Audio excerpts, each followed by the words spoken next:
Bonjour tout le monde, bienvenue sur les webinaires éco de la Chambre de métier et de l'artisanat Hauts-de-France. Aujourd'hui, ce webinaire est dédié aux artisans et il a pour objectif de vous informer sur comment réaliser une bonne étude de marché. N'hésitez pas à cliquer sur le lien qui s'affiche sur votre écran.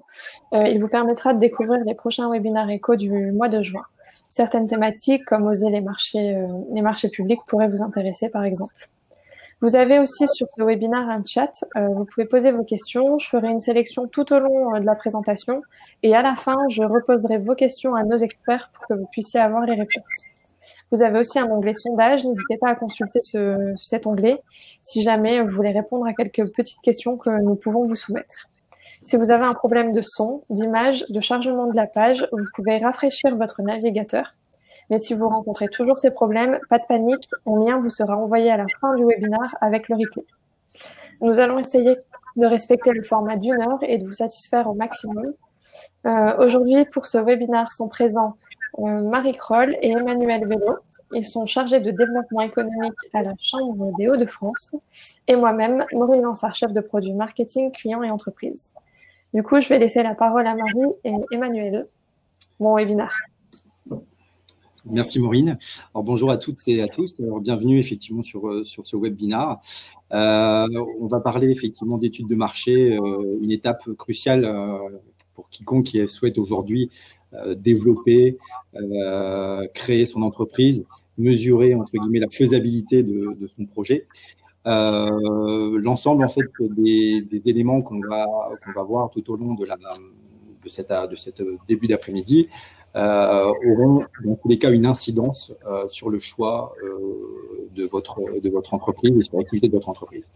Alors, il va falloir, entre guillemets, preuve de méthodologie, de rigueur pour effectuer effectivement cette démarche. Donc, il est important de se poser les bonnes questions tout au long, effectivement, de ce post-création. Et ces questions se poseront aussi tout au long de la vie de l'entreprise. Voilà. Alors, pour rentrer un petit peu plus dans le détail, au niveau de l'introduction et des choses que nous verrons ensemble, ce qu'on va voir, c'est déjà la cohérence entre l'homme et le projet. Hein. Il va falloir identifier clairement l'idée de départ et quelles en sont vos motivations. Et effectivement, les motivations sont souvent, pour la plupart, quand on souhaite créer son entreprise, l'envie d'être indépendant. De faire un point effectivement sur sa situation personnelle, qui est quand même importante quand on se lance dans une création d'entreprise, de faire le choix entre une création ou une reprise d'une entreprise, de savoir effectivement, on va voir en tout cas au fur et à mesure, de savoir si on a les compétences techniques et les qualifications indispensables pour pouvoir faire, tout au moins effectivement au niveau de notre structure, au niveau chambre de métier. Quels sont mes points forts, mes points faibles, mes craintes également, hein, parce que effectivement, on passe d'un statut aujourd'hui pour la plupart de salariés à un statut de chef d'entreprise et automatiquement les casquettes ne seront pas les mêmes. Et puis essayer de lever l'ensemble des freins par rapport à tout ça. Alors, au niveau du sommaire, on va faire le point, il y aura 4 points essentiels sur le déroulement de ce webinaire. On verra qu'est-ce qu'un marché, qu'est-ce que l'étude de marché proprement dite, quel est l'intérêt de la réaliser, parce qu'effectivement, c'est souvent une phase qu'on laisse un petit peu de côté et pourtant elle est essentielle aujourd'hui, hein, je l'ai rappelé tout à l'heure, elle est essentielle pour faire les bons choix au niveau de notre entreprise. Les objectifs et les différentes étapes, de savoir aujourd'hui comment on collecte l'information et bien sûr, pas tout collecter l'information, c'est aussi derrière dire comment on va analyser les résultats, tout simplement. Donc pour cela, je vais laisser sur la partie 1 ma collègue Marie. Voilà. Alors, bonjour à tous, merci Emmanuel. Donc, on va voir ensemble dans un premier temps qu'est-ce qu'un marché. On va donner une définition d'un marché, qu'est-ce qu'une étude de marché et quel est l'intérêt de la réaliser. Donc, un marché, c'est tout simplement la rencontre d'une offre, on peut appeler ça aussi la capacité de vendre, et d'une demande, c'est-à-dire la capacité d'acheter. C'est le lieu qu'on appelle également l'environnement dans lequel va évoluer l'entreprise et nous se rend compte, comme je l'ai dit évidemment, l'offre et la demande d'un bien ou bien alors d'un service. C'est-à-dire principalement ce qu'on appelle les clients potentiels et la concurrence. Un marché peut être national, peut être également régional, saisonnier, concentré, diffus, captif, fermé, ambulant, etc., etc. Il y a différents critères pour le marché. Chaque caractéristique du marché entraîne des contraintes et des clés de succès spécifiques qu'il est important d'identifier. Par exemple, la contrainte est que mon activité est réglementée. La clé de succès est tout simplement d'avoir un diplôme, 3 ans d'expérience pour réaliser cette activité. Un autre exemple, la contrainte est que sur mon marché, il y a de la concurrence. Une des clés de succès est par exemple de se démarquer. Alors, maintenant, voyons l'étude de marché. Une définition simple de l'étude de marché, c'est un travail en fait de collecte. Vous collectez des données et vous analysez les informations. Cela a pour but d'identifier les caractéristiques d'un marché, une étude de marché. Un point important, c'est quand la faire. Alors, une étude de marché, c'est une étape clé dans la création d'entreprise pour vendre un produit ou un service. Il est nécessaire de cerner le marché sur lequel il sera positionné. Votre étude de marché, elle peut être réalisée avec un conseiller de la Chambre des métiers et de l'artisanat. On a un document type qui peut vous aider et qui est à votre disposition pour vous accompagner sur la création de votre étude de marché. L'objectif, c'est de poser les questions avant de se lancer. Lorsqu'on commence son activité, on a forcément la tête dans le guidon. Cela devient compliqué d'analyser son marché. Donc, c'est mieux de le faire avant de commencer son activité. Votre marché évolue, donc on vous invite à avoir une veille sur votre environnement pour pouvoir toujours vous adapter et vous positionner. Voyons maintenant l'utilité de l'étude de marché. L'étude de marché est souvent négligée par de nombreux créateurs. C'est quelque chose d'essentiel, mais qu'on peut oublier, parce que les créateurs n'ont pas souvent conscience de son utilité. Donc, l'étude de marché, elle ne représente pas justement un gage absolu de succès, mais elle a pour vocation de réduire au maximum les risques en permettant de mieux connaître l'environnement de votre future entreprise et ainsi de prendre les décisions adaptées et adéquates. Forcément, je connais mon marché, je suis donc capable de décider. Cette étape fondamentale est un passage obligé pour tout futur chef d'entreprise dans la mesure où elle vous permet, dans un premier temps, de mieux connaître les grandes tendances et les acteurs de votre marché et de vérifier l'opportunité avant de vous lancer. C'est ce que je vous disais précédemment. Elle vous permet également de réunir suffisamment d'informations qui vont vous permettre de fixer les hypothèses de chiffre d'affaires, faire les meilleurs choix commerciaux pour atteindre vos objectifs. Ensuite, elle va vous permettre de fixer de manière la plus cohérente possible votre politique de produits, prix, distribution et communication, ce qu'on appelle le mix marketing. Dans les prochaines slides de ce diaporama, vous allez pouvoir comprendre ce qu'est le mix marketing.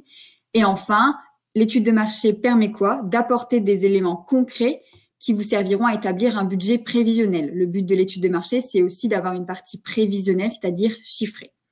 Donc, je laisse la parole à mon confrère Emmanuel pour continuer. Alors, sur la partie 2, effectivement, les objectifs et étapes de l'étude de marché. Alors, aujourd'hui, l'étude de marché permet de répondre à 4 questions essentielles, ce que vous voyez sur la diapositive, 4 sujets essentiels. Le marché, alors la nature du marché, son environnement, ses tendances. Alors, effectivement, vous faites attention à tout ça. La demande, alors elle est simple, la demande, c'est la clientèle en fait, que vous souhaitez viser. Ensuite, la partie offre. C'est tout simplement quels sont les concurrents aujourd'hui présents sur le marché. Alors, effectivement, on n'est pas tout seul et de par l'expérience aujourd'hui des entreprises que l'on peut accompagner, il est relativement important de s'occuper aussi de ce qui se passe autour. Et vous voyez, on peut le faire aussi bien avant qu'après. Et enfin, l'environnement du projet. En fait, ce sont tous les autres intervenants qui peuvent intervenir sur les marchés, notamment sur par exemple les fournisseurs qui sont présents actuellement. Voilà. Sur le slide en fait suivant, on parle de nature, tendance du marché. La partie réglementation d'activité, Marie l'a signalé tout à l'heure, aujourd'hui, il y a des activités qui sont réglementées, il y a certaines demandes d'autorisation ou de diplôme, de capacité à avoir pour pouvoir effectivement accéder à certaines activités. Donc, il est important de savoir s'il y avait bien cohérence entre l'homme et ça. Le deuxième point sur l'évolution du marché, aujourd'hui, on peut aussi se poser la question, si vous vous lancez ou vous décidez de vous lancer, c'est qu'à un moment, vous pensez qu'il y a déjà quelque chose qui existe, il y a un marché, quelles en sont les tendances, si c'est aujourd'hui un marché qui est en pleine expansion, en régression ou en stagnation. Hein.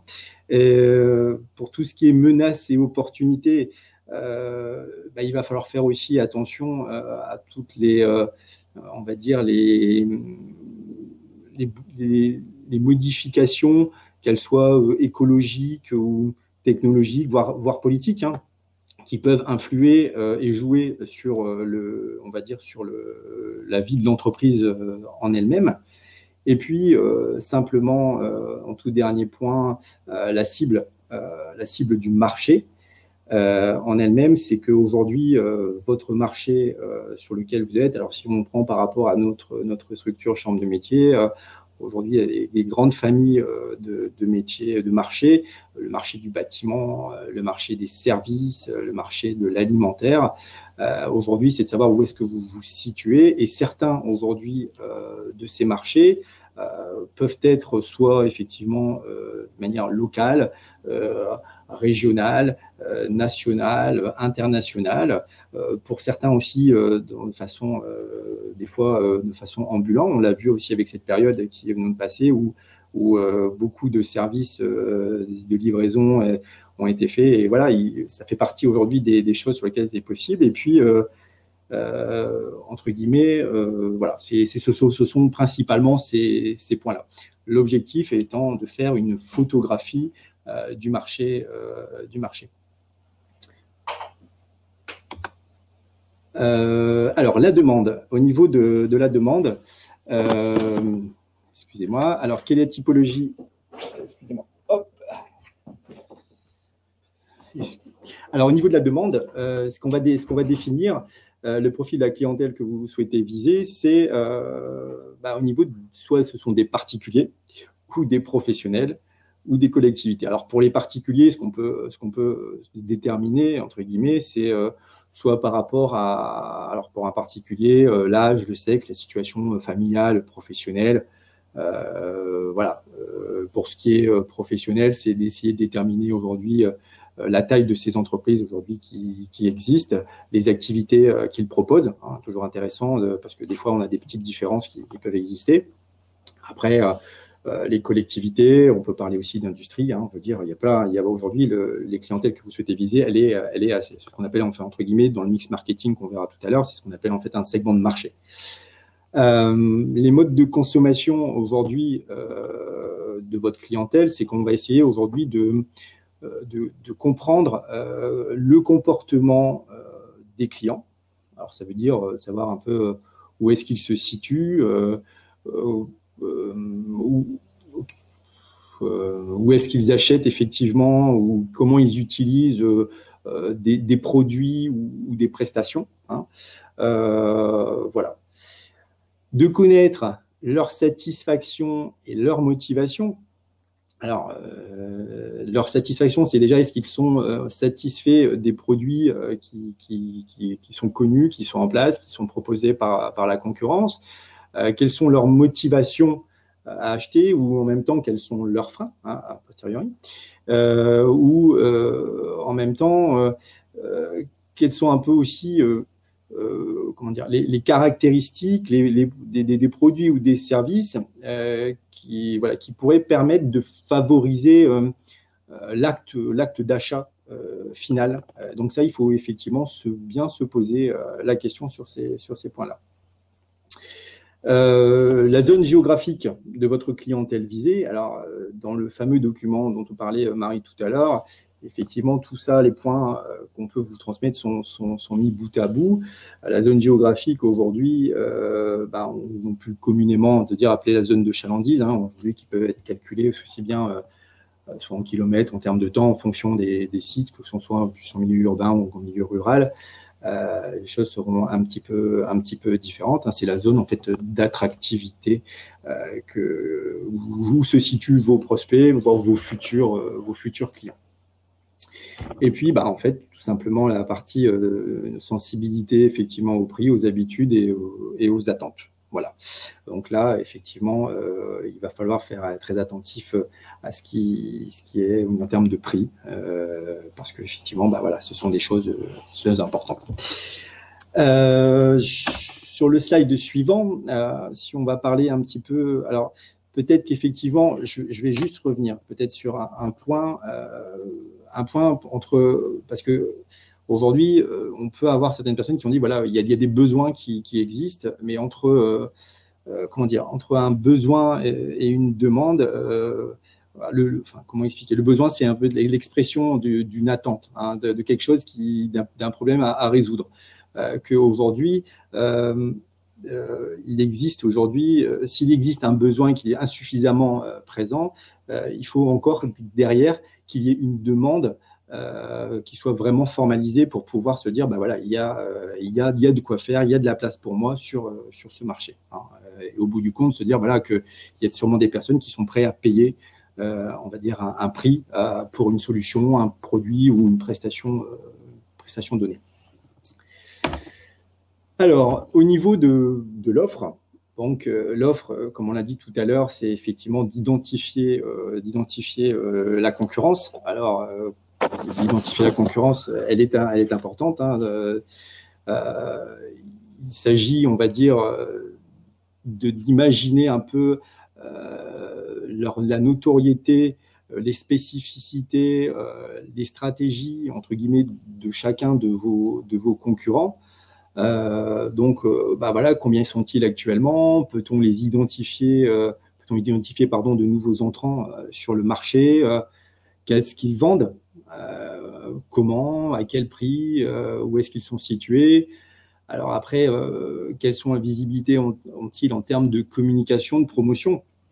Alors aujourd'hui, les outils sont nombreux pour effectivement s'apercevoir que voilà, aujourd'hui, que ce soit sur un site vitrine, sur du site e-commerce, sur les réseaux sociaux, les blogs, on arrive aujourd'hui à déterminer quelles sont les entreprises qui sont un peu, voilà, quels sont les leaders sur le marché actuel. Voilà, ça c'était effectivement pour la partie offre. Maintenant, je vais laisser la parole à Marie.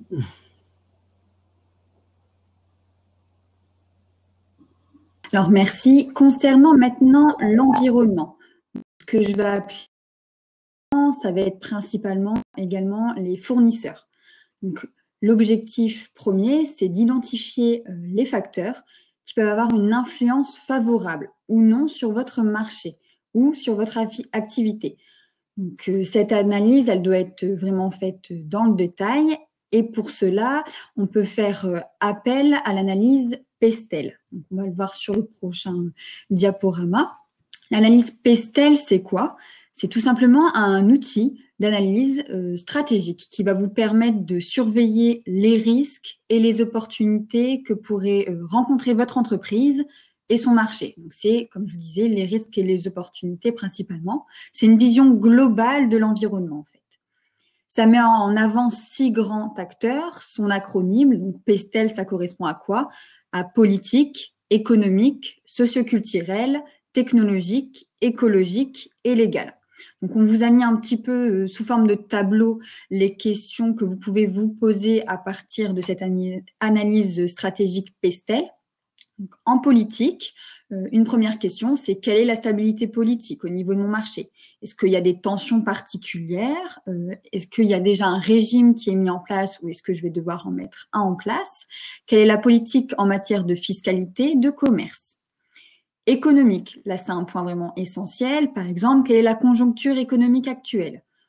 Par exemple, aujourd'hui, au niveau des restaurants, est-ce que c'est bien au niveau de mon marché de m'installer en tant que restaurant au vu de la conjoncture économique? Quel est le taux de chômage au niveau de mon marché?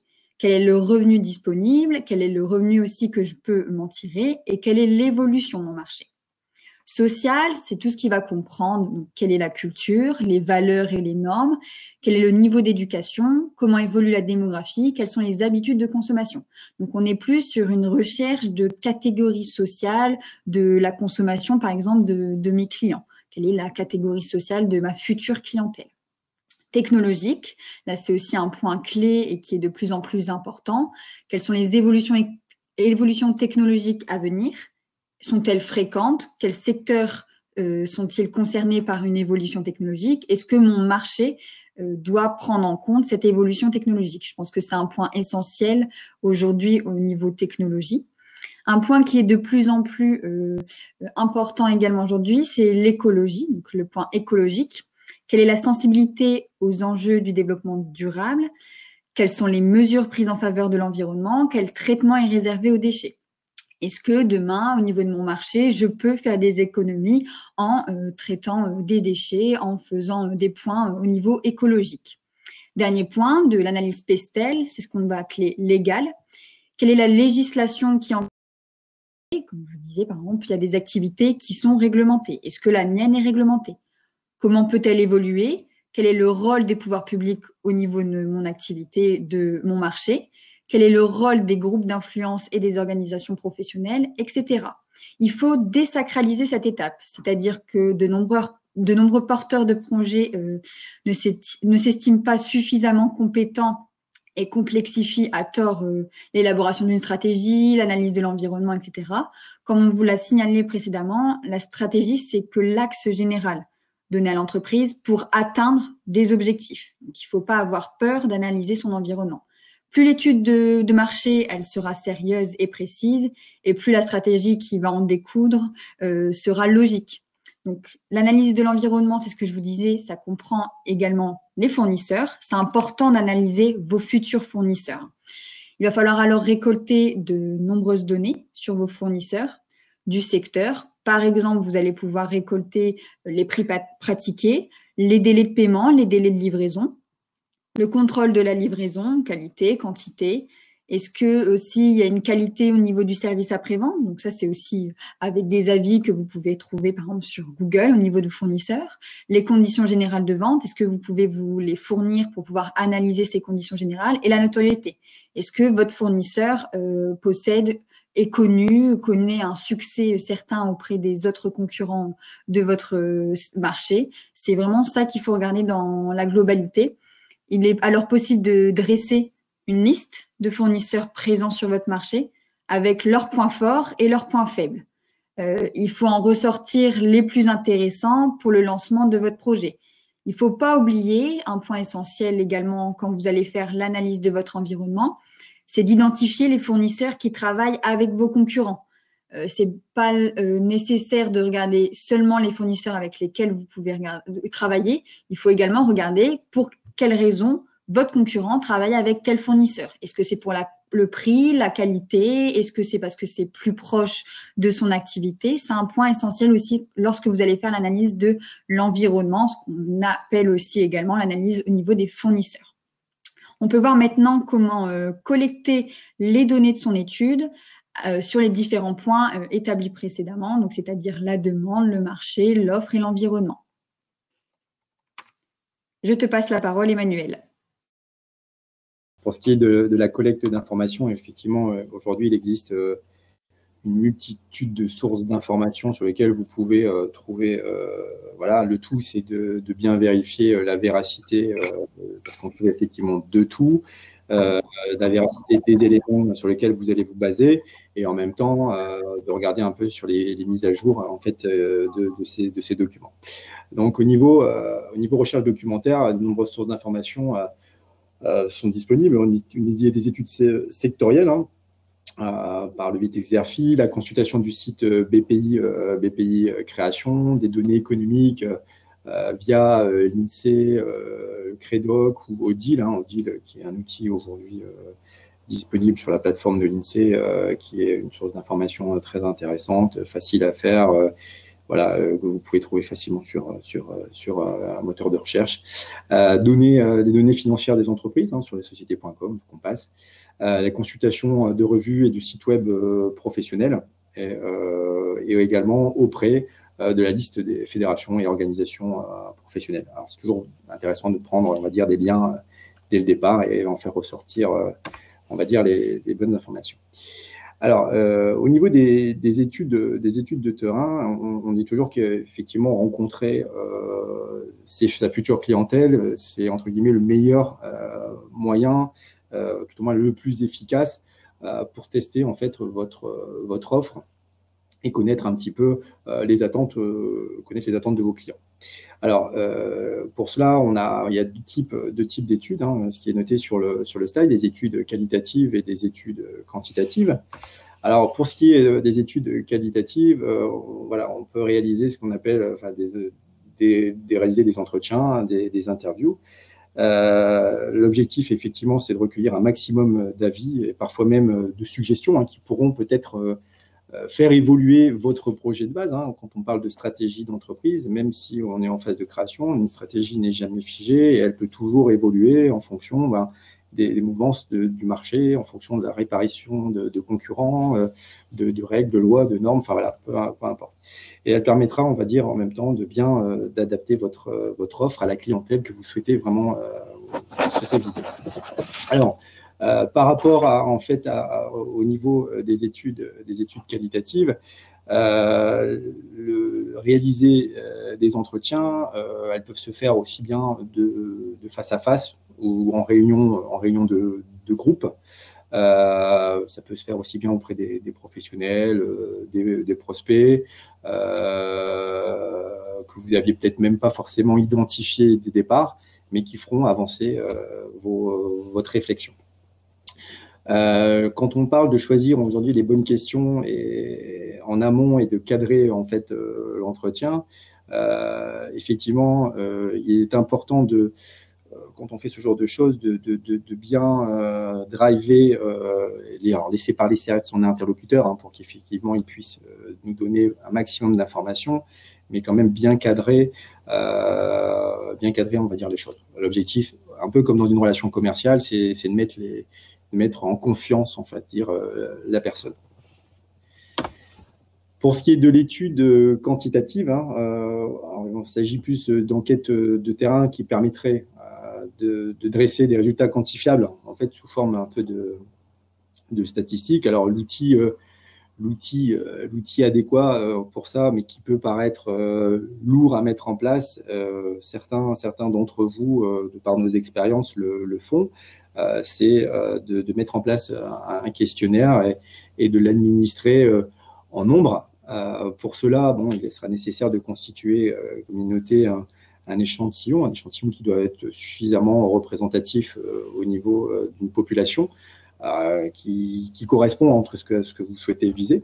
Et enfin, il va falloir effectivement établir et diffuser le questionnaire. Alors oui, c'est pas non plus une masse à faire, mais pour établir en fait et diffuser ce questionnaire, quand on doit l'établir, c'est d'aller sur des choses simples avec des questions ouvertes, des questions fermées, des questions à choix multiples aussi. Et puis ensuite, on va dire d'administrer ce questionnaire et selon différents canaux qui vous seront peut-être soit par le biais d'Internet, soit par le biais d'une relation face à face. Voilà, tout est possible pour aujourd'hui rechercher effectivement l'information.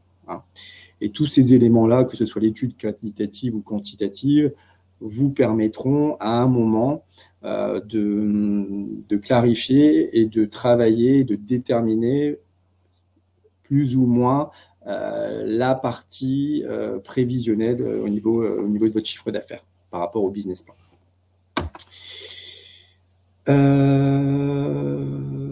Alors, je pense qu'après, au niveau des exemples… Je vais prendre la parole, oui. Voilà. Pour conclure sur ce qu'on vient de voir précédemment, donc Emmanuel vient de vous parler au niveau de la collecte des données, comment justement collecter les données à partir de différentes études quantitatives, qualitatives. Là, je vous ai mis sous les yeux un petit schéma récapitulatif. En fait, vous venez de voir sur la partie gauche, c'est tout ce qu'on a vu en partie 2, c'est-à-dire qu'on a établi qu'une étude de marché, il y a 4 grands points, le marché, l'environnement, la demande et l'offre. Et comment collecter des données en fonction de ces grands points? Tout simplement, par rapport au marché et l'environnement, vous pouvez prendre des études économiques existantes. Donc, on vous rappelle que vous pouvez aller sur l'INSEE. Au niveau de la Chambre de métier de l'artisanat également, on peut vous donner des chiffres. Vous pouvez vous rapprocher de syndicats, de presse professionnelle. Au niveau de BPI France, de dossiers projecteurs BPI France Création, vous pouvez également regarder les différents dossiers faits au niveau de BPI France. Il y a également l'étude ZERFI. Donc là, je vois que dans le chat, on nous a demandé quelles sont les sources d'informations gratuites. Donc, Monsieur Beldi nous avait posé cette question dans le chat. Vous pouvez voir que ce qui va être gratuit, c'est par exemple aller sur Google, taper de statistiques INSEE. Là, c'est quelque chose de gratuit. Au niveau de l'étude ZERFI, ça, c'est une analyse payante. Vous tapez ZERFI dans Google. C'est une analyse de marché en ligne avec une étude économique faite, mais c'est un service payant. Au niveau de la demande, vous pouvez faire au niveau de la collecte de données, des enquêtes auprès des clients potentiels, que vous pouvez analyser les attentes et besoins. Vous pouvez faire des études et observations directes. On vous a mis des petits exemples. Vous pouvez compter le passage dans une rue commerçante pour voir un petit peu le nombre sur 1 heure, 2 heures, un mercredi après-midi, un samedi après-midi. Vous pouvez voir le nombre de clients potentiels sur une zone géographique. Donc ça va être des points pour collecter des données sur la partie demande, la cible de votre marché. L'offre, donc les concurrents, vous allez pouvoir faire des enquêtes terrain auprès des concurrents en prenant des constats, des devis, les plaquettes, les sites internet aussi. Faut pas hésiter à aller sur les sites web s'ils sont créés des concurrents, aller aussi sur leur page Facebook, regarder les avis sur Google, etc. Donc, c'est aussi un point essentiel pour analyser ces concurrents. Vous pouvez également jouer au client mystère, c'est-à-dire que vous faites passer pour un client et pour voir un petit peu comment se comporte votre concurrent. Vous pouvez également essayer de prendre des retours d'expérience d'entrepreneurs et aussi, si vous avez la capacité d'avoir les conditions générales de vente de vos concurrents, c'est aussi un point que vous pouvez analyser pour collecter des données sur vos concurrents. Maintenant, on va passer sur la partie 4 qui consiste à analyser les résultats. Donc, une fois que vous avez fait votre collecte de données pour votre étude de marché, on peut passer à l'analyse des résultats. Donc, c'est la slide suivante. Donc, comme je vous disais, une fois la collecte d'informations réalisée, il reste tout simplement à analyser toutes les données obtenues. Pour cela, vous avez des outils à votre disposition, donc des outils qui existent sur Google comme Google Forms. Ou alors, il y a un outil auquel je pense, c'est Sphinx, où vous avez tout simplement à mettre vos données et à la fin, vous avez une analyse globale de vos données ou alors vous pouvez analyser dans le détail tout ce que vous avez rassemblé comme données. Donc, vous pouvez faire des comparaisons sur la fréquence d'achat, le mode de consommation, etc. si vous voulez relier certaines données. Donc ça, c'est 2 outils qui existent. Il n'empêche que si vous souhaitez collecter vos données sous format papier et les analyser en format papier, c'est également possible. Il n'y a pas de forme spécifique pour analyser les résultats. Donc l'analyse approfondie, elle va vous permettre de quoi? Dans un premier temps, de connaître la fréquence d'achat de vos clients potentiels, le comportement d'achat, le type de clientèle existant déjà sur votre marché et celui également par la même occasion que vous souhaitez cibler, le prix qu'ils seraient prêts à payer pour acquérir votre produit, votre service, leurs besoins et ce qu'ils recherchent dans les produits présents sur votre marché. C'est pareil, est-ce que votre client futur va rechercher quelque chose d'innovant ou quelque chose qui est déjà créé sur votre marché? Vous allez pouvoir aussi avoir les forces et les faiblesses de votre produit pour travailler à nouveau votre argumentaire commercial, etc., etc. Donc, la connaissance des besoins et des exigences clients, elle est primordiale pour augmenter les facteurs clés de succès de votre projet.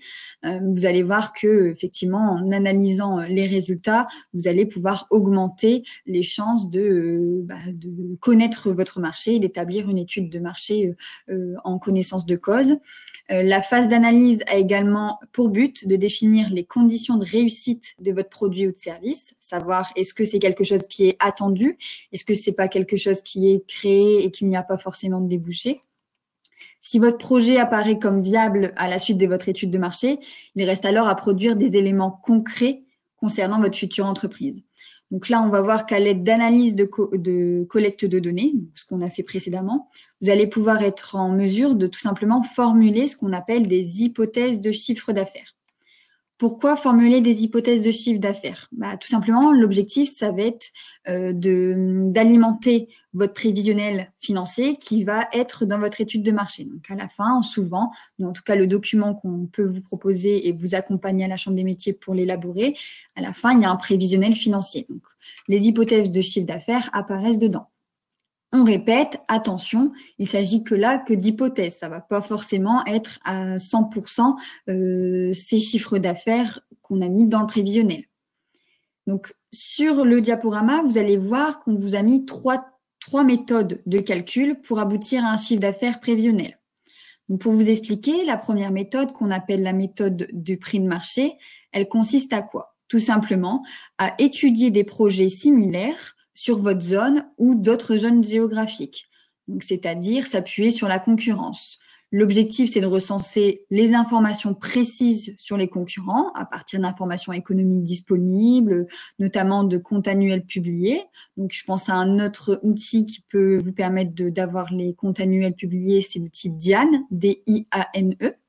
Vous pouvez aussi vous procurer via cette méthode des statistiques sectorielles comptables ou rapprocher des éléments de caractéristiques propres à l'entreprise pour vous appuyer sur la concurrence et avoir un chiffre d'affaires prévisionnel. La deuxième méthode, c'est ce qu'on appelle la méthode des intentions d'achat. C'est quoi?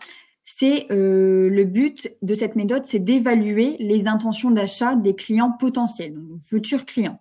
Vous allez, par exemple, faire une enquête terrain pour voir un petit peu les intentions d'achat futures de vos clients. Vous pouvez alors faire un questionnaire d'études de marché.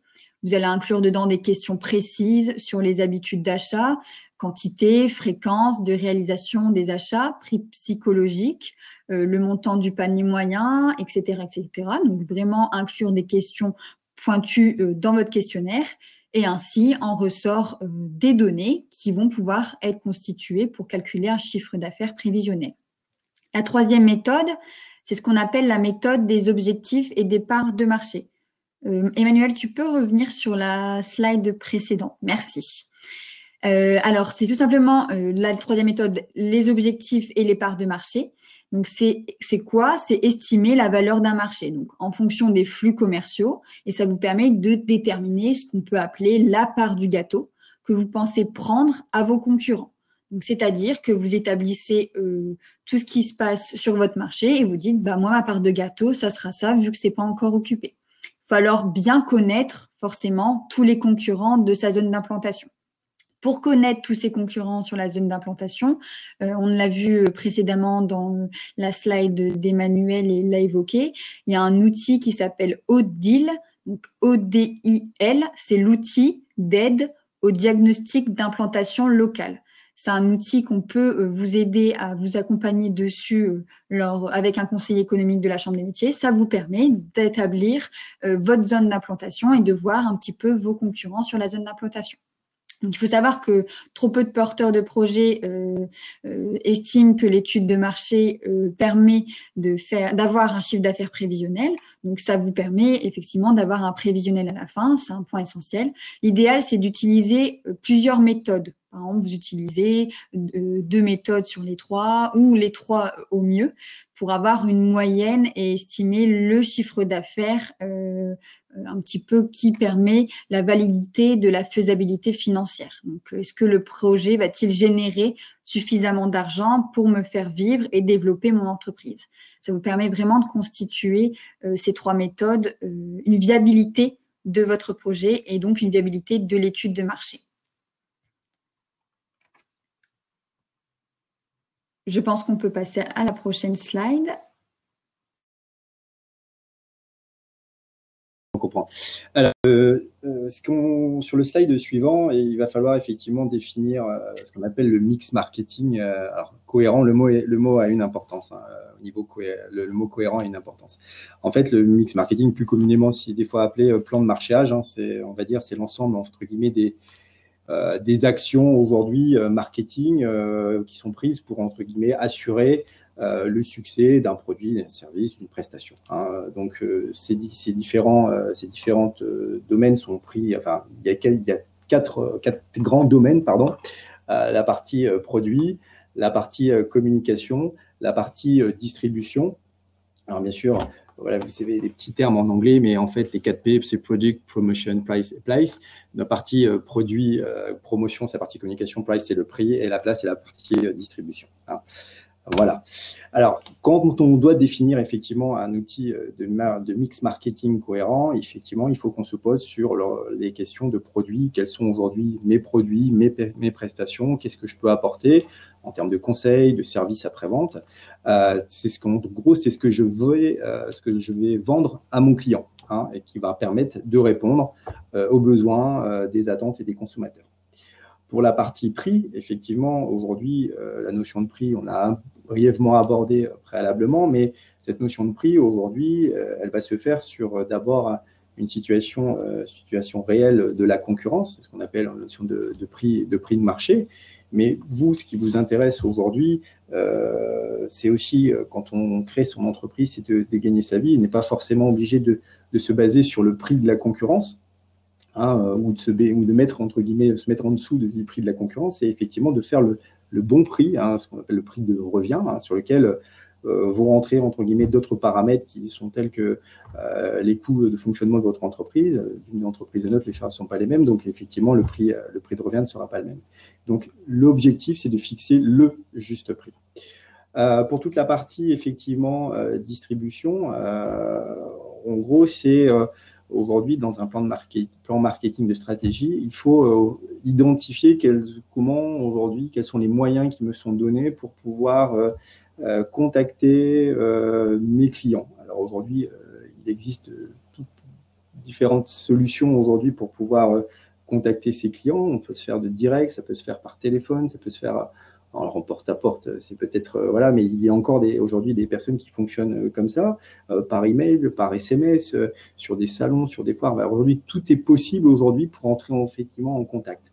Donc, à vous, effectivement, de choisir quelle sera la méthode que vous ferez en fonction de votre clientèle visée. Et puis, les outils de communication, aujourd'hui, ils sont multiples. Hein. On va dire, il y a un minimum, entre guillemets, aujourd'hui, à avoir en termes d'outils de communication. Hein. On parle d'une carte de visite, d'un flyer, hein, ou une plaquette commerciale, hein, comme vous souhaitez. Mais effectivement, l'objectif de la partie communication, comme il était indiqué, c'est d'abord de se faire connaître avec un message clair, simple, et avoir effectivement les bons supports. Alors, le mot cohérent, il va dépendre, on va dire, de la stratégie sur laquelle vous allez vous lancer automatiquement en fonction du choix de savoir si on est sur du milieu haut de gamme, voire très haut de gamme. Vous choisirez, on va dire, les supports adaptés, les réseaux adaptés, le prix adapté et les produits, on va dire, avec une qualité exemplaire, effectivement, si on est sur ce créneau-là. Voilà. Voilà, par rapport au mix marketing, je pense que je vais laisser la parole à Marie, tout simplement. Alors, pour terminer après le mix marketing, on peut tout simplement dire que l'étude de marché passe par la rédaction du rapport. Je pense que ça vous paraît évident. Donc, le but principal du document de l'étude de marché en soi, c'est de présenter les résultats de vos recherches et de vos recommandations pour ce marché, qui doit être bien exploité pour faciliter la lecture. Un exemple de structure d'étude de marché, c'est de mettre en première page la présentation de votre projet et du marché étudié. Ensuite, de synthétiser votre projet qui estime la faisabilité commerciale de votre projet et qui présente les orientations possibles également de votre projet. Et vous pouvez terminer sur une partie avec les résultats de votre étude de marché en distinguant en premier lieu le marché, puis la demande, l'offre, les fournisseurs, etc., etc. Il n'y a pas de rapport type pour l'étude de marché. Il faut juste forcément que ce soit bien structuré pour faciliter la lecture. Pourquoi? Parce que l'étude de marché, elle est avant tout pour vous, pour bien cibler votre marché et connaître votre projet, mais elle est aussi en cas de présentation à un partenaire, également à une banque, etc. Donc, c'est pour ça qu'il faut aussi que ce soit quelque chose de présentable, mais de facile à lire et tout simplement de quelque chose de propre. Donc, comme on vous l'a dit lors de cet webinaire, c'est que on a des exemples de rapports à la Chambre de métiers de l'artisanat et on peut vous accompagner pour rédiger ce rapport.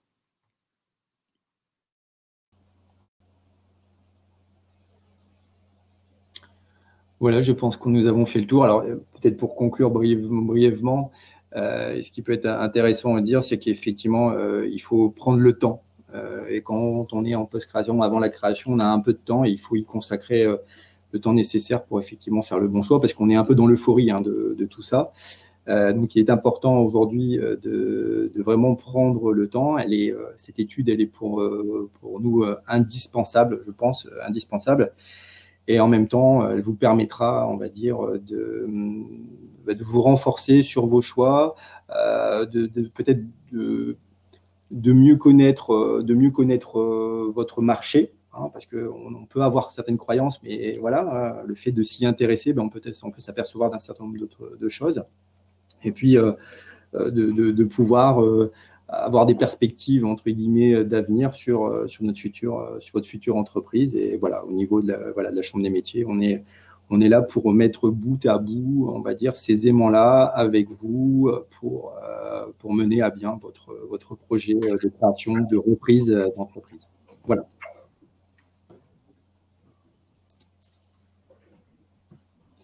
Voilà, Maureen, nous avons terminé.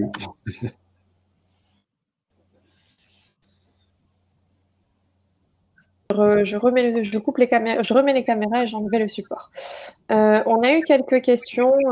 Marie, tu as plutôt répondu, mais si vous voulez aller un peu plus dans le détail, je ne sais pas. Quelles sont les sources d'informations gratuites, si vous voulez revenir sur ce point? Oui, c'est ce que je disais pendant le slide, puisque j'avais pu voir la question. Par exemple, si vous tapez sur Google INSEE statistiques au niveau de votre zone, vous arrivez quand même à en tirer des sources d'informations.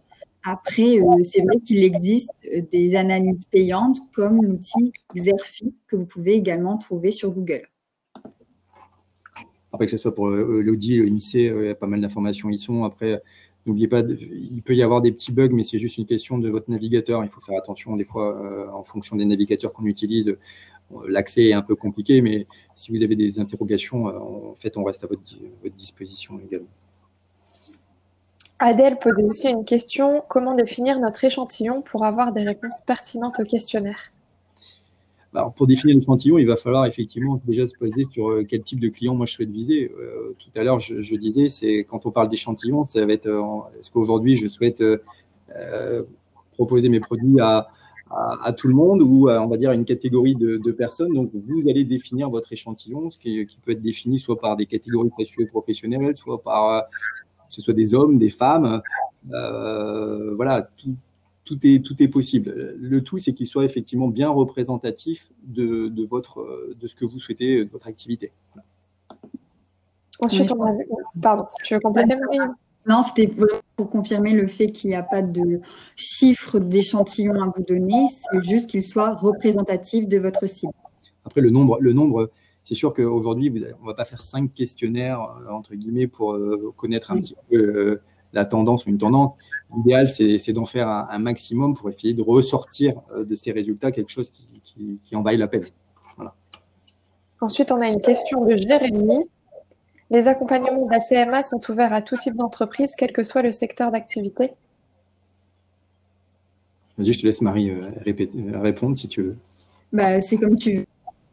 l'accompagnement de la CMA, forcément, on est ouvert aux entreprises de l'artisanat, mais ça n'empêche que si vous avez un besoin d'accompagnement hors sujet de l'artisanat, il est possible aussi de vous accompagner, bien sûr.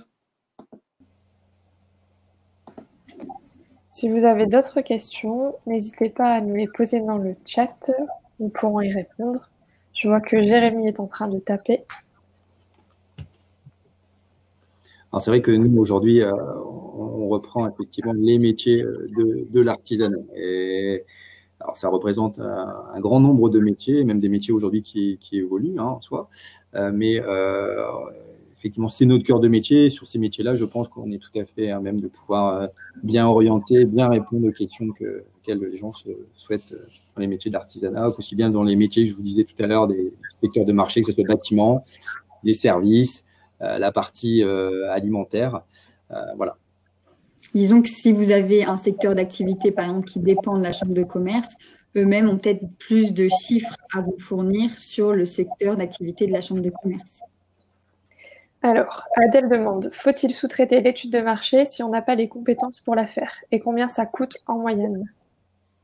Alors, on peut parler des expériences. Hein. Je vais parler de mon expérience personnelle, mais qui remonte à quelques années. Et effectivement, à un certain temps, personnellement, je menais des campagnes d'administration de questionnaires pour des études de notoriété ou des études de marché.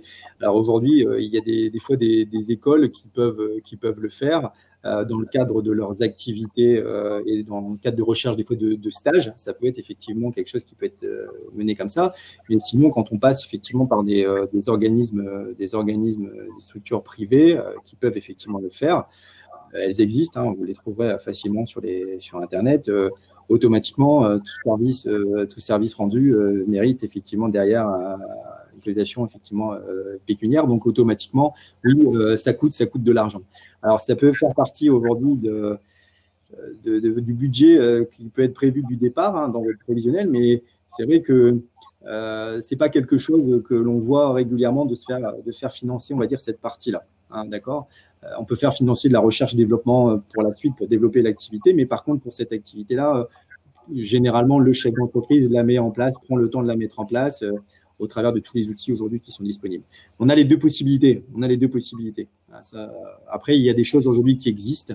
On peut aller chercher de l'information et faire des croisements. C'est ça qui est intéressant, c'est ce que Marie disait tout à l'heure, il y a plusieurs choses qui existent, mais à un moment, c'est de croiser, on va dire, les résultats pour se faire, entre guillemets, une idée, une tendance. Ça reste du bon sens. Et voilà, et il faut le mettre à profit. Pour rebondir sur ce que tu dis, effectivement, Emmanuel, moi, j'ai, par exemple, par expérience, une dame, une artisan future qui m'a demandé aussi, qui a été démarchée par une entreprise et pour vous donner un coût, cette entreprise, pour faire l'étude de marché, demandait 1 000 €. Et c'était une moyenne, ça peut changer vraiment, le coût peut être autre. Ça doit dépendre de plein de paramètres, effectivement, de ce qui est mis en place. Anthony demande si vous avez un exemple ou un modèle d'étude de marché qui est disponible sur le site de la CMA. Alors, non, on n'a pas de modèle. Après, il y a des choses qui restent, entre guillemets, confidentielles. On n'a pas de choses comme celle-là. À télécharger sur le site, non. À télécharger sur le site, non. Par contre, effectivement, on est bien d'accord que le modèle, on est tous différents de par nos activités et je pense que c'est pas le tout effectivement de prendre un élément déjà existant pour se faire une idée, mais il faut se l'approprier et faire en fonction aussi de son propre projet. Donc, j'entends bien effectivement la question, elle peut être importante de dire voilà, on peut se baser là-dessus, mais il va falloir aussi prendre en compte les éléments que nous, on a besoin par rapport à notre projet. Mais il doit y avoir des choses, hein, ils existent, il n'y a pas de problème. Héloïse demande, à l'heure actuelle, si on veut prendre un premier rendez-vous avec un conseiller, est-ce rapide ou y a-t-il beaucoup d'attentes à cause du contexte actuel? Eh ben non, en fait aujourd'hui la chambre des métiers n'a jamais été fermée en fait, elle a toujours été disponible pour ses artisans. Nous avons été en télétravail depuis le début du confinement.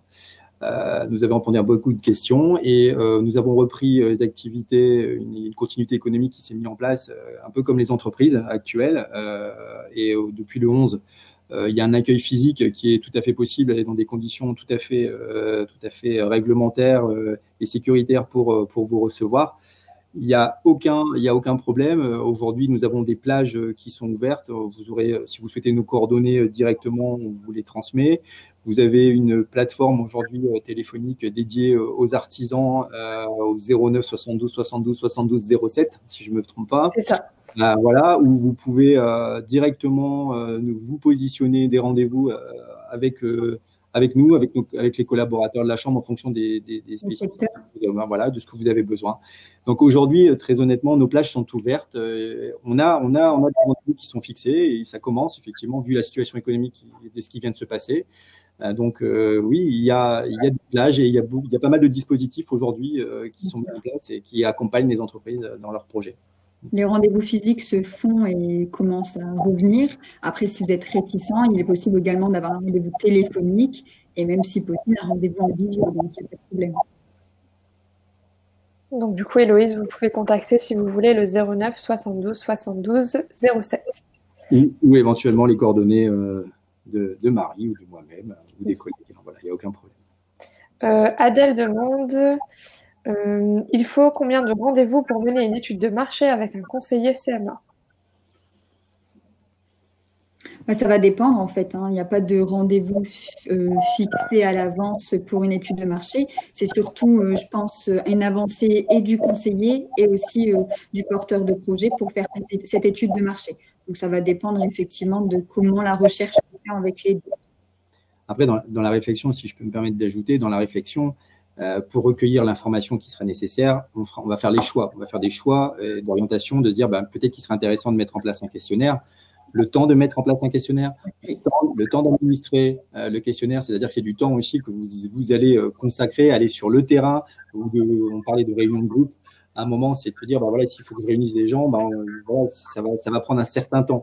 Je pense que tout dépend de l'orientation que vous allez prendre et de ce que vous voulez y mettre dans cette étude de marché. Il peut y avoir des choses très simples qui vous donnent une tendance, mais si vous voulez encore être plus précis ou avoir plus de remontées d'informations, vous mettrez en place un peu tout ce qu'on vous a dit. Parce que ce qu'on vous a dit aujourd'hui, c'est vraiment, entre guillemets, ce qu'il faudrait faire, mais très honnêtement, tout le monde ne le fait pas parce que ça paraît tellement lourd et long peut-être à mettre en place.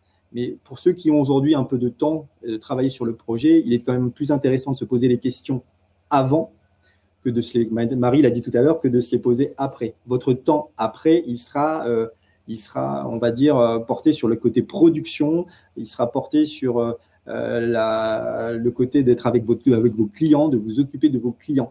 Donc, il ne sera pas du tout question de se poser les questions qu'on aurait dû se poser avant. Voilà, tout simplement.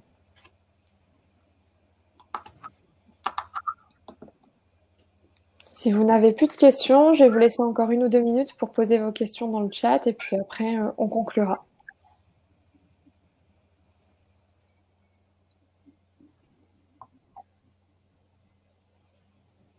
Effectivement, aujourd'hui, il faut juste préciser qu'on peut rentrer aujourd'hui, il y a un accompagnement totalement gratuit dans le cadre aujourd'hui d'un dispositif qui est mis en place par la région, dans le cadre d'un dispositif qui s'appelle Starter.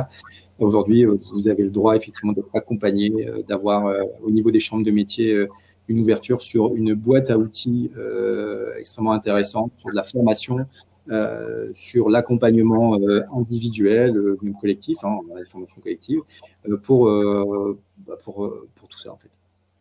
Tiens, le préciser ici. Alors, je vois qu'Héloïse est en train de taper dans le chat.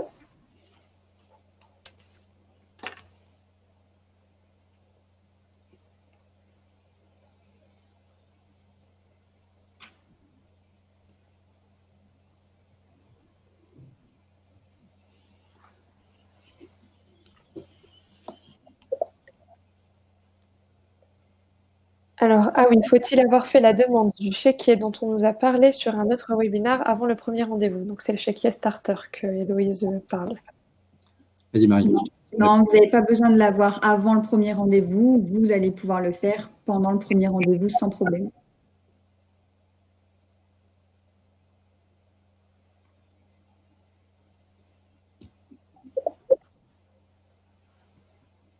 De rien, Héloïse. Eh bien, de rien. Voilà, c'est parfait.